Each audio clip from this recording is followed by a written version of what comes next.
All right, Justin, is this a failure of our education system, a failure of our media not to report unflattering things on Democrats, or a failure of Democrats to constantly be race baiting and partisan to the point where every time they can't answer a Republican policy, they point and accuse you of being a racist?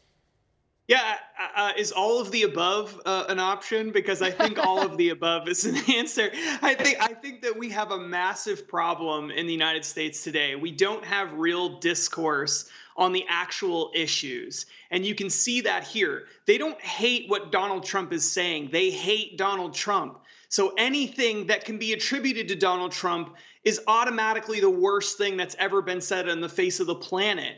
But when they actually start thinking about these things, they realize, oh, I mean, maybe the most important part of all of this was that when they realized that they were hypocrites, they actually started evaluating why they were being so hypocritical. And they started thinking about, well, gee, maybe I'm not being fair about things. Maybe I'm a little too biased. Can we have Cabot Phillips just walk around and talk to every single person in America who's under the age of 35?